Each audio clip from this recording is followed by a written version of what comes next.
It was a freezing Monday morning in late January, the air heavy like it was holding its breath. I'd just come back from St. Joseph's Hospital, wearing the same jeans for 2 days, clutching the overnight bag I'd grabbed when Ethan collapsed. The roses and lilies from his coworkers, now wilted, sat limp in my hand after a night in my car. My eyes were puffy, lips chapped from crying too much and sleeping too little. Just 12 hours ago, I'd watched my husband die in the cardiac unit. I wasn't ready for our quiet house, but I was even less ready for what I found. I stepped onto the porch and tried the front door. Key jammed. I pulled it out, tried again. Nothing. My heart skipped. I grabbed the spare key from under the loose porch stone. No luck. It felt like the lock was shutting me out, like it didn't know me anymore. Then I saw the curtains. My hand-stitched white linens were gone, replaced by tacky velvet ones with a loud floral pattern I'd never seen. My stomach sank. I leaned in, peering through a gap in the curtains, squinting against the morning light. Inside, the living room was a mess of cardboard boxes. Towers of them where my tidy space used to be. A pink velvet pillow lay on my reading chair. A floral teacup sat on the coffee table. Then I saw her, Diana, my mother-in-law, in a navy cardigan, her smile chilling me to the bone. She sipped my tea, from the wedding china Ethan and I saved 3 years for. Across from her, Jocelyn, Ethan's younger sister, tossed blankets into a basket. They laughed, acting like I didn't exist, like Ethan hadn't died last night. I knocked. No response. I pounded harder, hands shaking, throat burning. Finally, the door cracked open. Diana stood there, calm and collected, arms crossed like she'd been waiting for this moment forever. "Natalie," she said, tilting her head. "Back so soon? What's happening?" My voice trembled. "Why won't my key work?" She leaned against the doorframe, cool as ever. "Because, dear, this isn't your home anymore." My jaw dropped. I couldn't speak. Had I heard her right? What? Diana's smile stayed firm. "Ethan bought this house. My son, not you. No prenup, no kids, no real effort from you. It's time his real family took it back." The cold I felt wasn't from the weather. It was her. "I'm his wife," I whispered. "We bought this house together. I refinanced it when his business tanked." "Please," Diana scoffed, waving her hand. "You played house while he worked. He's gone now, so your time here is done." Jocelyn stepped up, holding 2 of my serving plates, smirking. "You left the side door unlocked when you rushed to the hospital. We figured you wouldn't care." My knees shook. I laughed, not because it was funny, but because the shock was too much. "What's so funny?" Diana's eyes narrowed. I steadied myself, brushing away a tear I wasn't sure was from sadness. "You're unpacking pillows and sipping tea in a house you think is yours," I said slowly. "But you don't know what you've walked into." Diana's smile slipped, just for a moment. That was all I needed. I turned and walked to my car. My keys were useless now, but I had something better, something she didn't know about. By the time I was done, Diana would regret ever touching my kitchen. 2 years ago, almost to the day, I sat on this same porch, watching Ethan rake his hands through his hair. It was January, colder and darker then. His startup had crashed the week before. The bank froze his accounts. His credit was shot. He couldn't meet my eyes when he said, "They might take the house, Natalie." He wasn't weak, but that day, he was broken in a way I'd never seen. This was the same house Diana now called her family's. The next morning, I made a choice. Without telling Ethan, I got dressed, drove to the credit union, and started refinancing. I put the mortgage in my name, using the savings I'd tucked away since quitting my interior design job a decade ago. I didn't tell Ethan, my parents, or Diana. She'd have twisted it to say he failed as a man. Took weeks. I took a freelance gig to cover payments. Ethan never asked about the mortgage notices. He was too busy healing body and soul. I kept us afloat, fixed the faucet, managed groceries, painted the hallway. Our home survived because I stayed quiet. Diana never knew. She only came for holidays, never lingered. She despised Savannah, too humid, too gentle, too kind. I'd hear her in the guest room saying, "Ethan, you're meant for better than this. This floral wallpaper, this street music." Ethan would give a tired smile and later whisper to me in bed, "She doesn't get what peace is." I didn't want to fight her. Not then, not now. I just wanted space to grieve, to be in the one place that still held his scent. But she changed the locks.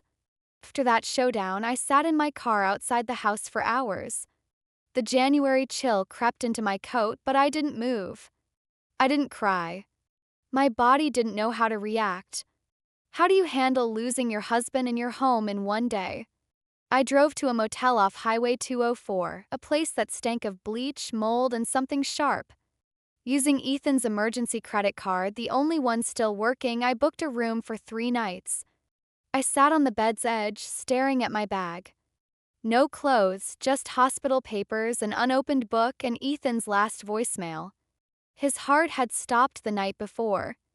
I played the message once, twice, then turned my phone off. That night, sleep wouldn't come. I kept seeing Diana in my chair, Jocelyn using my plates, their boxes clogging my hallway. They hadn't even waited for Ethan's body to cool before claiming everything. Tuesday morning, church bells from St. Francis woke me, ringing every hour. I sat up, untangled my hair, and stared at the motel's blank ceiling. My fingers throbbed from gripping the sheets all night. My throat felt raw. Then I did something I never thought I would. I called the funeral home. "Good morning," a soft voice answered. "St. Matthew's Memorial." "This is Margaret." "This is Natalie Monroe," I said, my voice steadier than I felt. "I need to update Ethan Monroe's service guest list." A pause. "Of course, Mrs. Monroe. What changes?" No hesitation. "Remove Diana Monroe and Jocelyn Monroe." A longer pause. "Understood." I hung up before she could ask why. It wasn't revenge, not yet. It was a line in the sand, my first in years of biting my tongue. For the first time since Ethan's death, I felt a spark of control. Tuesday afternoon, I went back to the house, avoiding the front. I parked behind the hedges shielding our backyard. I watched, waited. Diana's car was gone. No sign of Jocelyn. The side door's latch was faulty. Ethan always meant to fix it. I slipped it open silently. The house smelled wrong, like unfamiliar lavender air fresheners I despised. My photos were gone from the hallway, replaced by generic landscape prints.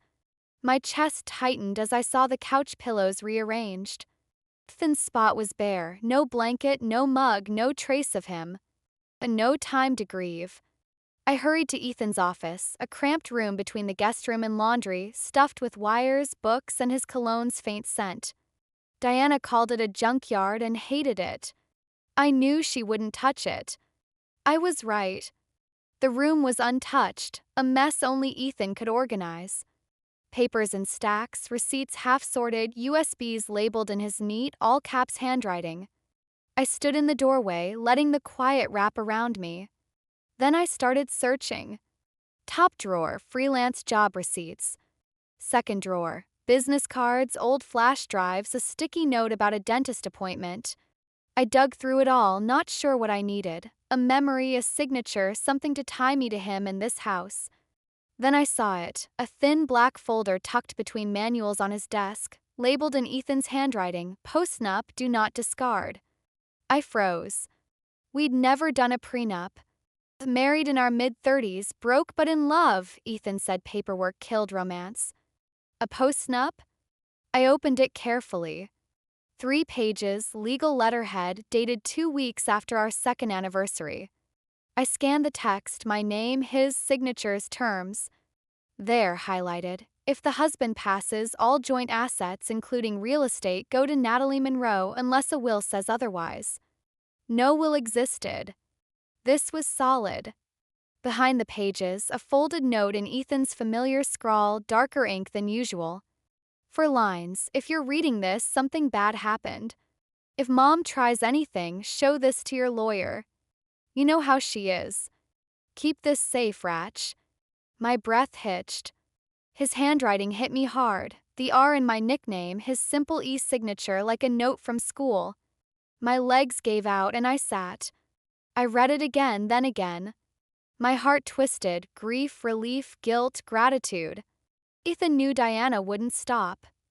Despite everything, he'd tried to shield me. I slipped the folder into my coat and left through the back door. Back at the motel, I didn't sleep. I didn't cry. I read the post-nup until the words were clear. By morning, I'd called Angela Flores, my college friend turned real estate lawyer, and set a meeting. I had the papers and just enough fire to fight. Wednesday afternoon was gray, the sun too tired to shine. I just left Angela, who hugged me like no time had passed. She didn't ask how I was, just met my eyes and said, "We'll fix this." I was eating instant soup in the motel's kitchenette when a sharp knock came, 3 quick raps, full of arrogance. I peeked through the curtain. Diana stood there, dressed in black like a soap opera villain. Beside her, a man in a gray suit, clipboard in hand, wedding ring shining. Lawyer? I didn't open the door. Instead, I stepped outside, coat zipped to the chin, folder in hand. I closed the motel room behind me and met them in the parking lot, where the wind whipped Diana's scarf sideways. "Natalie," she said, smiling thinly. "This is Mr. Langley, my family attorney.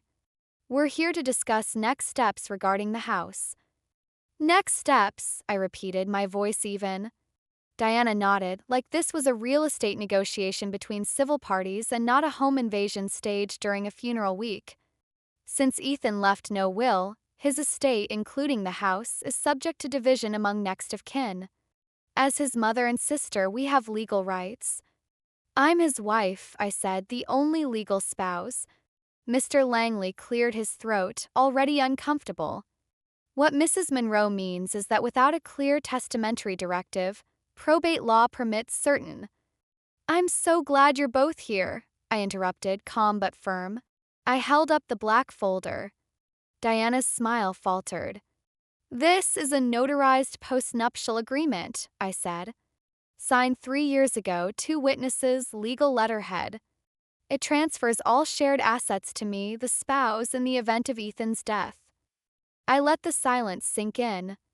Mr. Langley reached out. "May I see that document?" "No," I said quickly, pulling the folder back.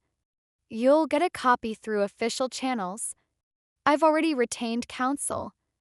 Diana's expression cracked, just slightly. "You're bluffing," she hissed. "Am I?" I asked, stepping back toward my motel door. "Because if I'm bluffing, you should feel confident enough to go back to your car and celebrate. But if I'm not, then you've committed trespassing, unlawful entry, and you've tampered with property that doesn't belong to you." Mr. Langley took a step away from her, subtly. "You don't get to win this time," Diana said, her voice lower now, venom barely concealed. "You were never part of our family. You stole my son from us." I tilted my head. "He wasn't a trophy," I replied. "He was a man, and I didn't steal him. You pushed him away the second he stopped living by your script." I didn't wait for her to reply. I turned my back and walked inside, locking the door behind me. From the window, I watched them stand in silence for a few seconds before Diana spun around, climbing into the passenger seat like a queen in retreat. The lawyer followed, awkward and flustered. They didn't knock again. That night, I sat on the edge of the motel bed and opened Ethan's letter again. I ran my fingers across the ink, wondering if he ever imagined how fast she'd come for me, how shameless she'd be. Maybe he had. Maybe that's why he wrote it. I didn't sleep much. The adrenaline made rest impossible. My hands kept twitching. My breath came in shallow bursts. But something inside me had shifted. I wasn't just reacting anymore. I was preparing. And the next move would be mine. By Friday morning, the motel room felt like it had absorbed my grief. The air was thick with damp coffee grounds and unopened envelopes. I was sitting at the small fold-out table, trying to focus on sorting the funeral arrangements again, music, eulogy, seating plan, when I noticed the envelope. No stamp, no return address, just slid under the door sometime during the night. I stared at it for a long time before picking it up. Inside was a neatly typed document from the Chatham County Probate Court. The letterhead was crisp, the ink fresh. My name was printed in bold near the top. Natalie Monroe, respondent. My pulse jumped. To whom it may concern, this court has received a formal petition filed by Mrs. Diana Monroe, mother of the late Ethan Monroe, challenging the validity of the property transfer and postnuptial agreement dated June 5, 3 years prior. Petitioner alleges that undue influence, mental distress, and coercion may have impacted the decisions of Mr. Monroe in the months preceding his death. I stopped reading. She was accusing me of manipulating him, of controlling him while he was weak, of exploiting the man I loved in order to steal his house. I dropped the letter on the table like it burned my skin. The rage that flooded me was slow and hot, like molasses over flame.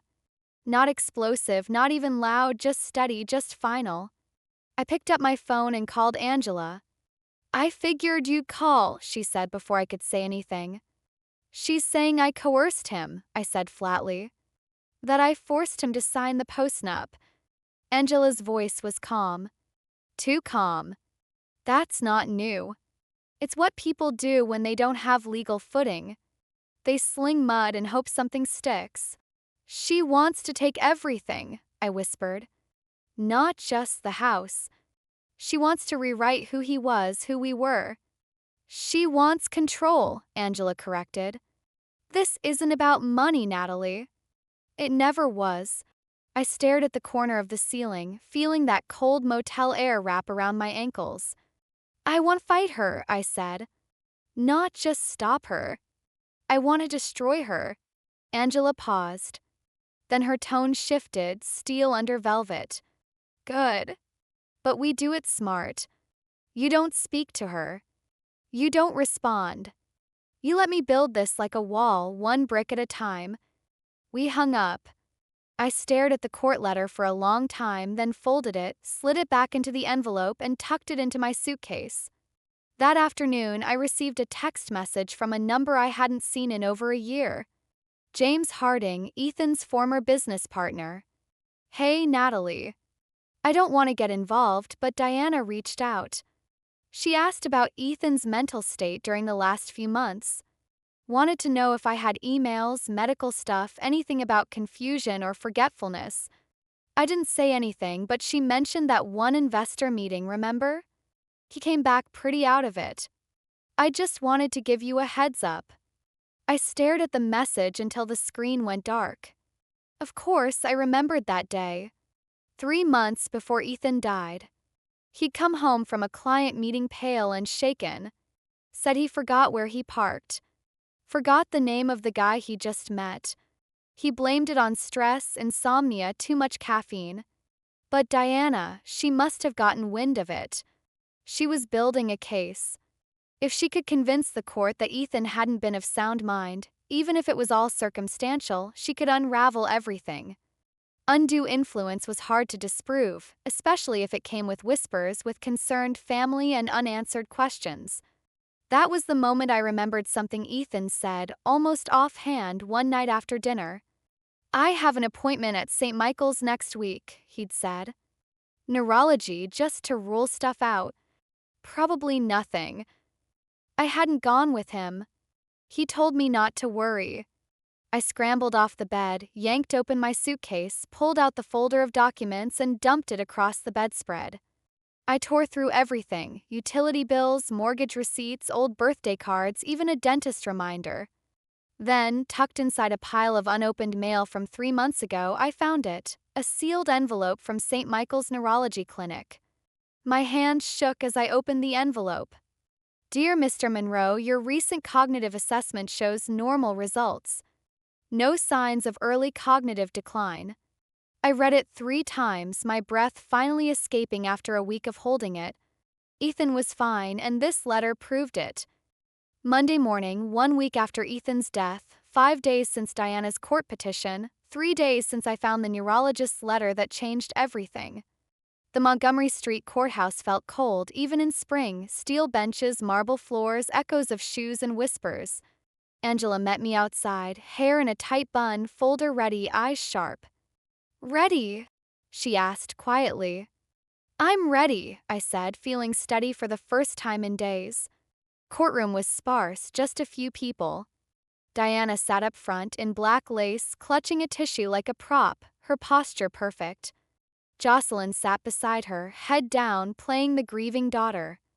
Mr. Langley, their lawyer from the motel, was with them. I didn't look their way.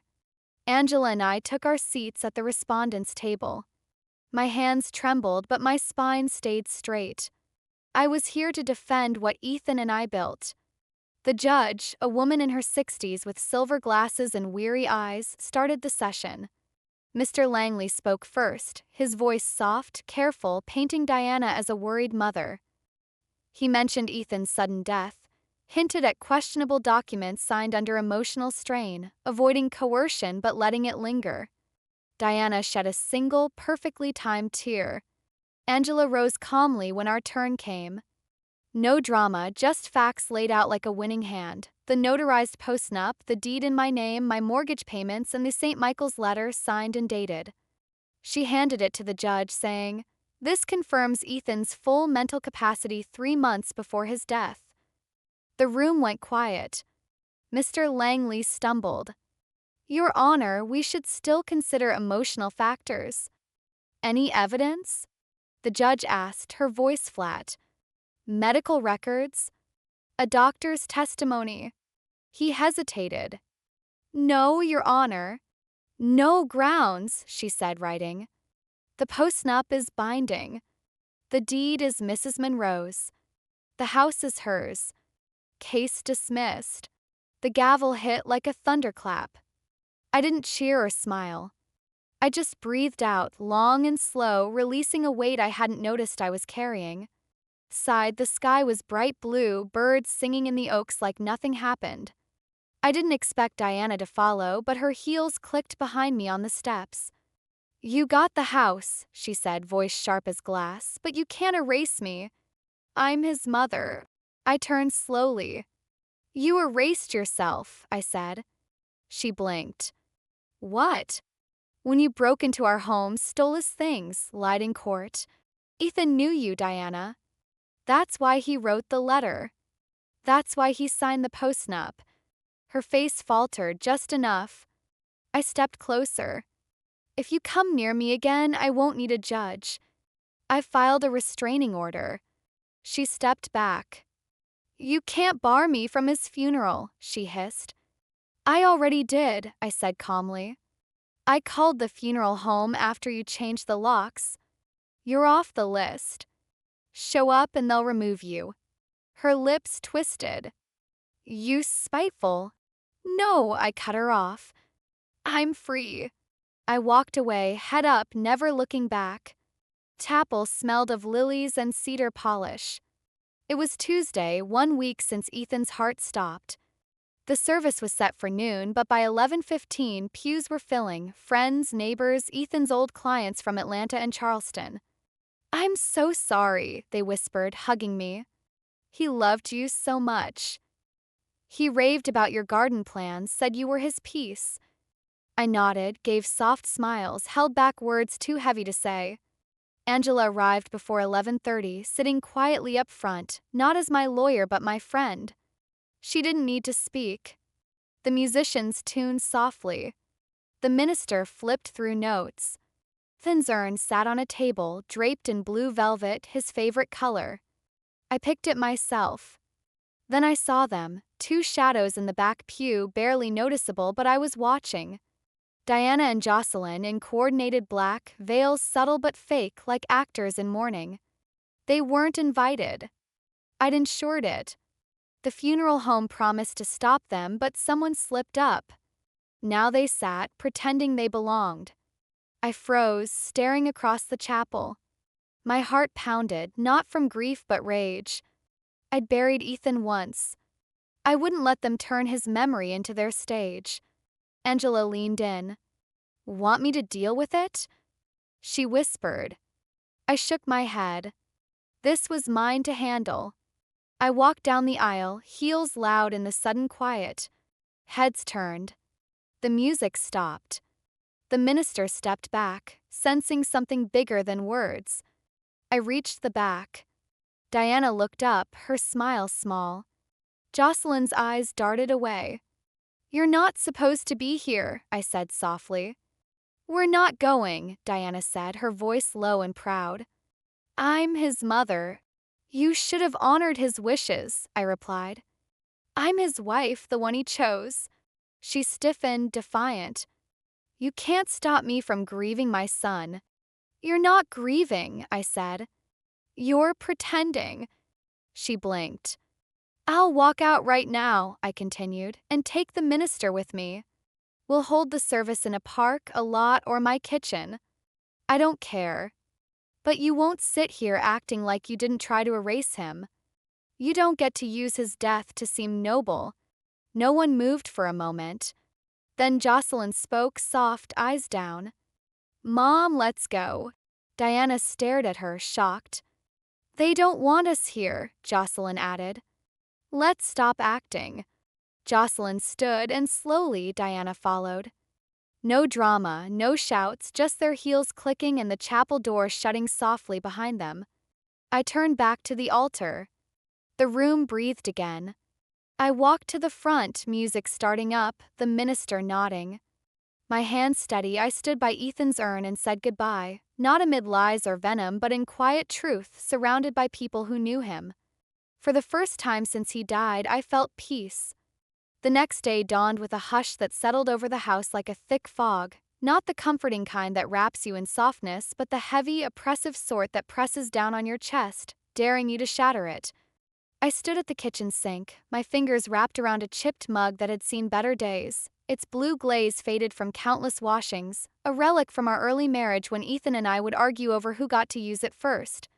I was wearing his old sweatshirt, the one with the frayed cuffs and the faint scent of his cologne still clinging to the fabric, even after all these months. It hung loose on me, a reminder of how much I'd shrunk in the wake of everything. Coffee inside the mug had gone cold long ago, but I didn't move to reheat it. What was the point? The steam had risen and vanished, much like the fleeting moments of normalcy I'd clung to before the funeral. Outside the window, the garden stared back at me, bare soil, cracked and unyielding under the pale morning light. It was nothing more than a patch of earth Ethan had once dreamed of transforming into something vibrant, a haven for bees and butterflies. Now it looked like a graveyard of possibilities, the dirt clumped and dry, waiting for rain or resolve. I wondered if I could summon the strength to make it grow, to coax life from the emptiness. Maybe, just maybe, tending to it would be my way of keeping going, of proving to myself that not everything had withered away with him. I turned slowly, my bare feet cold against the linoleum floor, half expecting to see Ethan at the kitchen table. In my mind's eye, he was there as always, humming some off-key tune from an old rock band he loved, his long legs propped up on the opposite chair, a newspaper spread out before him like a map to nowhere. But the chair was empty, pushed in neatly from the last time I'd straightened up after the mourners left. The mug in my hand was his favorite, the one he'd sip from while teasing me about my fancy herbal teas. The silence wasn't just absence, it was mine now, a hollow echo that filled the rooms where laughter used to bounce off the walls. I'd survived the funeral, the awkward hugs, the whispered condolences that felt like pity wrapped in politeness, and the courtroom battles that followed, where lawyers dissected our life like it was a puzzle to be solved. But even now, I kept waiting for the next blow, that inevitable twist of the knife. So when I glanced out the window and spotted Diana's car parked across the street at precisely 7 a.m., I wasn't shocked. It was almost predictable, like the plot of a bad thriller I'd seen coming from miles away. Her engine was off, windows rolled down just enough to let curls of cigarette smoke escape into the crisp air. She sat there, statue still, hands gripping the steering wheel as if it were the only thing anchoring her. Her eyes weren't on her phone or the road, they were fixed straight ahead, watching. Always watching. I didn't budge from my spot. No frantic call to Angela, my steadfast lawyer who'd become more of a friend through all this mess. No quick snap of a photo on my phone for evidence, though part of me knew I should. Instead, I gripped my cold coffee tighter, feeling the ceramic warm slightly under my palm from the pressure. Then, on impulse, I stepped barefoot onto the front porch, my hair a tangled mess from a sleepless night, the mug dangling from my fingers like a prop in this absurd standoff. The wooden boards creaked under my weight, a familiar sound that grounded me. Our eyes met across the street, hers narrowed, mine steady. She flicked her cigarette out the window, the ember glowing briefly before hitting the pavement. Car roared to life with a throaty growl, and she peeled away, tires squealing just enough to make a point. No threats shouted across the road, no heated words exchanged. Just gone, in a puff of exhaust that lingered like a bad aftertaste. But I knew it wasn't defeat on her part. Diana didn't do defeat. She did retreats, strategic pauses to regroup and strike again. It was her way of whispering, "I'm still here, lurking in the shadows of your life." I stood there a moment longer, the morning chill seeping through Ethan's sweatshirt before turning back inside. I locked the door with a deliberate click, the sound echoing in the empty hall, and finally exhaled a breath I hadn't realized I'd been holding. That night, sleep evaded me, not from the sharp edge of fear that had once kept me vigilant, but from a deeper, heavier feeling. It was as if my body was still braced for a fight that hadn't materialized, muscles tense like coiled springs, waiting for the release that never came. I lay in our bed, now just my bed, staring at the ceiling fan as it spun lazy circles, casting shadows that danced like ghosts across the walls. Memories flickered in the dark. Ethan's warm hand on my shoulder, his voice murmuring reassurances during storms. But now the storm was internal, and I was weathering it alone. For 3 days, Diana stayed away, her absence a fragile truce that I didn't quite trust. I filled the time with cleaning, a ritualistic purging that started in the kitchen and spread through the house like a wildfire. I sorted through Ethan's files in the office, my hands trembling as I touched every drawer he'd ever used. It was brutal work, each piece of paper a portal to the past. A receipt from our favorite Italian restaurant, where we'd celebrated our anniversary with too much wine and laughter. A scribbled note in his handwriting, "By milk, love you." Even the pens bore his mark, chewed ends from his habit of gnawing on them during late-night work sessions. Each discovery was a small stab to my heart, reopening wounds I'd thought were scabbing over. On the third afternoon, as the sun slanted through the window in golden shafts, I unearthed his gardening notebook from the bottom of a cluttered drawer. It was a simple spiral-bound thing, its cover worn and stained with soil from past adventures. Inside, pages were filled with his sketches, crude but enthusiastic drawings of flower beds and vegetable patches, dreams for a backyard where things could grow freely, untamed by the constraints of city life. Marigolds were doodled in vibrant yellows and oranges, seeds labeled meticulously, Calendula officinalis, for healing. Taped to one page was a packet of seeds, unopened, with a note in his looping script, "For Ratch when you're ready." I wasn't ready. Not really. The grief was still too raw, a living thing that clawed at my insides. But something in that note propelled me outside, spade in hand. I knelt in the dirt where he'd marked a spot on a hand-drawn map, the soil cool and unforgiving under my knees. I dug with my bare hands at first, feeling the earth crumble between my fingers, nails caking with mud. It was therapeutic, almost meditative, the repetitive motion of turning soil, planting each seed with deliberate care, watering them gently from a watering can that had gathered dust in the shed. As the sun dipped low, painting the sky in hues of pink and purple, I sat back on my heels beside the nascent bed, forgetting for a moment the lawsuits, the lies, the endless funeral plans that had consumed me. Instead, I remembered Ethan's hands, strong and calloused from his weekend tinkering, his infectious laugh that could fill a room, and that ridiculous gardening hat he wore, floppy and faded, insisting it made him look like a real farmer.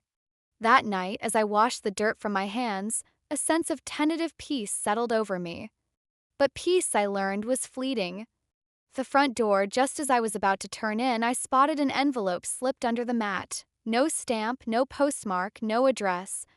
just plain white paper inside with 6 bold words scrawled in sharp black ink. This house will always be mine.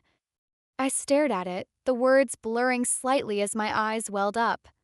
Then, unexpectedly, a laugh bubbled up from deep within. Not angry, not bitter, but liberating, a release of all the pent-up tension. Diana had nothing left. No legal claim, no emotional hold, just these 6 empty words from someone I'd already excised from my life, my marriage, my future. She was a ghost trying to rattle chains that no longer bound me. Carrying the letter to the garden under the moonlight, I dug a small hole beneath what would become Ethan's marigold bed. The soil was soft from my earlier work, yielding easily as I buried the paper deep, covering it with fresh dirt and a sprinkle of fertilizer. Maybe, in some poetic twist, something good would grow from her poison, nutrients for the roots taking hold. I brushed the earth off my hands, feeling the grit linger under my nails, and whispered into the night air, "You don't haunt me anymore."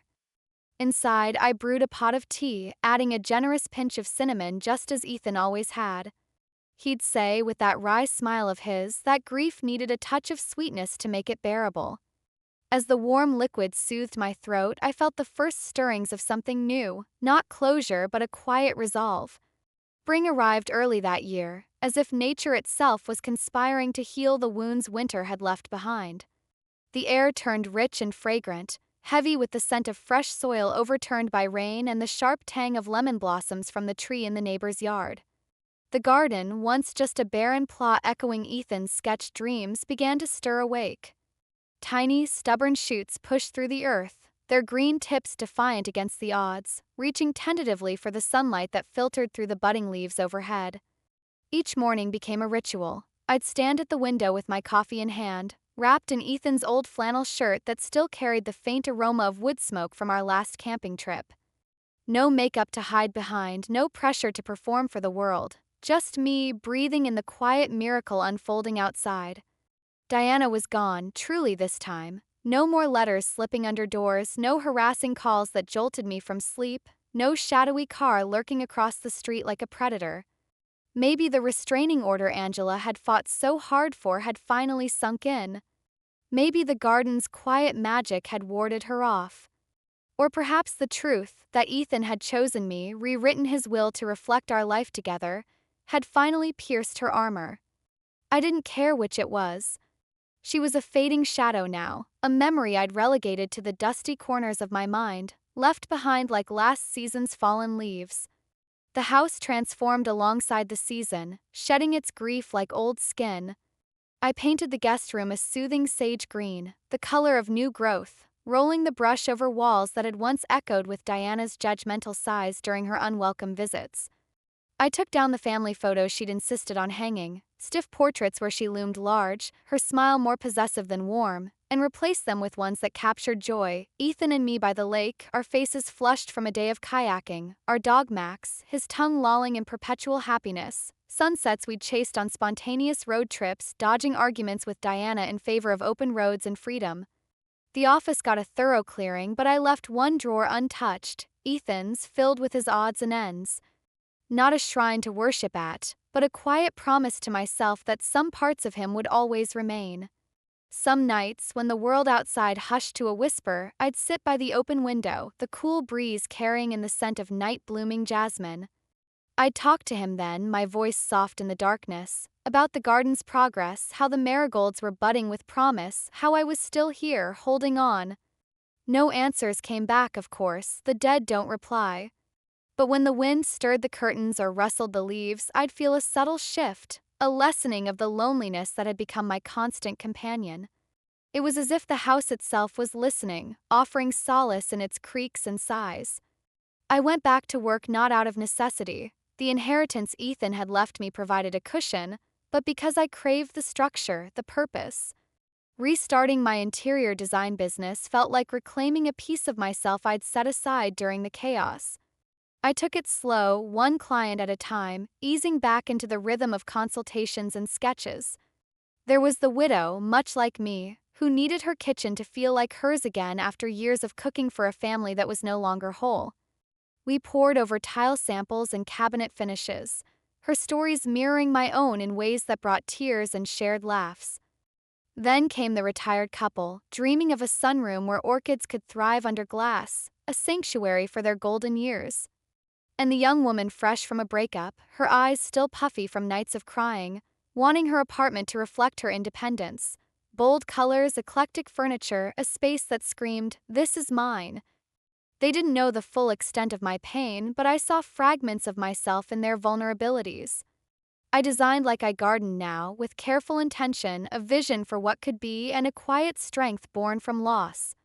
Each project was a small victory, a way to channel the energy that had once been consumed by battles with Diana into something creative and healing. One Saturday afternoon, as I knelt in the garden trimming rosemary bushes that had exploded with fragrant growth, the mailbox clanged with the arrival of the post. Amid the bills and junk mail was an envelope, unassuming and white. No threats this time, just a refund check from the funeral home and a simple card tucked inside. "You handled everything with grace." Ethan would be proud. No signature, but I recognized Jocelyn's elegant handwriting immediately. Ethan's cousin, the one family member who'd stayed neutral through the storm, offering quiet support without taking sides.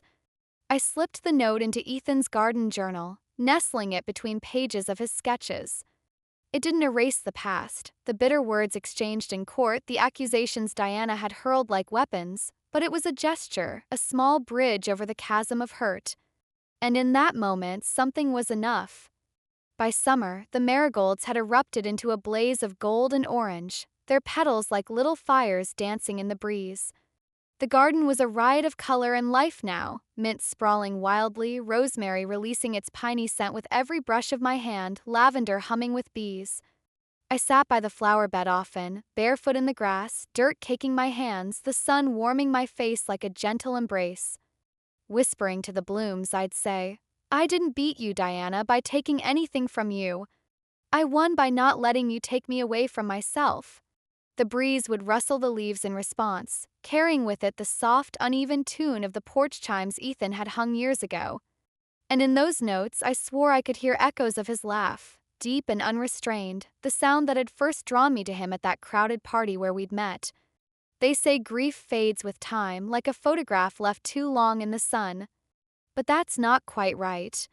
Doesn't fade, it shifts, softens at the edges, integrates itself into the fabric of your days. It weaves into your mornings as you sip coffee and watch the world awaken. It lingers in the steam of your tea, flavored with cinnamon for that touch of sweetness. It hides in the quiet pauses between songs on the radio, or in the instinctive way your hand reaches across the bed for someone who's no longer there. Ethan's gone, that's the unyielding truth, a fact as solid as the earth under my feet. And with him went the old me, the version who'd stayed quiet during family dinners while Diana talked over me, claiming ownership of conversations, of Ethan, of our life. The one who'd let her stake claims on what wasn't hers, smiling through the pain to keep some semblance of peace. That woman? She died alongside Ethan, buried in the same soil of sorrow. In her place, something new took root, not fueled by revenge or simmering anger, but by resilience. The garden's wild now, untamed and alive, a testament to that growth. Marigold standing tall, mint invading every crevice with its fresh vigor, rosemary and lavender mingling their scents in a symphony for the senses. I even set a wooden bench by the fence, under the sprawling maple tree where Ethan had always wanted to hang more wind chimes. I sit there some evenings, not to wallow in grief, but to remember who I've become, stronger, more grounded, with roots that run deep. The real victory isn't the one etched in courtroom documents or legal victories. It's in the soft click of my front door locking at night, a sound that once meant fear but now signifies security. It's in brewing coffee in my kitchen without glancing over my shoulder, fearless and unapologetic. It's in breathing freely in a home purged of shame, where every room echoes with my choices, not someone else's demands. I don't share the whole story often, it's too raw, too personal to unpack for casual acquaintances. But when someone asks, a fellow widow at the church support group, her eyes wide with shared understanding, or a trembling woman at the market clutching her bags like a shield, I offer them pieces, carefully selected fragments that might light their way. You don't owe your peace to anyone who tries to erase you, I tell them. Locking your door isn't selfish, it's survival. and you deserve to stand tall to claim your space without apology. Then I weave in the tale of the garden, how it blossomed from what felt like a war zone of betrayal and loss, how it holds me now, feeds my soul with its colors and scents, keeps me steady when the world tilts. How beauty can indeed bloom where you once thought life had ended forever. That's not just a story, it's the blueprint of how I survived, a map for others navigating their own storms. Now, months later, I walk differently, shoulders back, steps purposeful, no longer shrinking from my own shadow. I don't apologize for existing in this world, for the new locks on my doors that gleam with fresh brass. I don't explain them to nosy neighbors or well-meaning friends.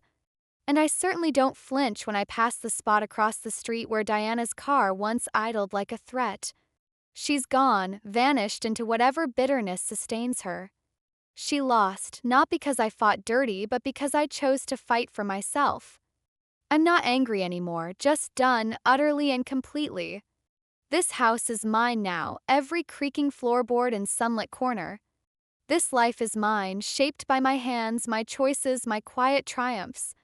This voice, calm, strong, stubbornly resilient, is mine alone. And I'll never give it away again, not to grief, not to ghosts, not to anyone who dares to claim otherwise. As the seasons cycle onward, I tend to the garden with renewed vigor, planting new seeds, pruning back the overgrowth, watching as life persists in its beautiful, messy way. Ethan would have loved it, the chaos of colors, the hum of insects, the way it defies neat boundaries. In those moments, I feel him close, not as a haunting presence, but as a gentle encouragement to keep growing. Life after loss isn't about forgetting, it's about forging ahead with the scars as badges of honor. I've learned to embrace the quiet mornings, the solitary evenings, the small joys that sneak in unannounced. A perfect bloom, a kind word from a client, the warmth of sun on skin. Diana's shadow may have loomed large once, but it's dwarfed now by the light I've cultivated within. And so I move forward one day at a time, rooted in the earth I've reclaimed. The marigolds nod in agreement, their fiery heads bobbing in the wind as if to say, "Yes, you've won. Now live."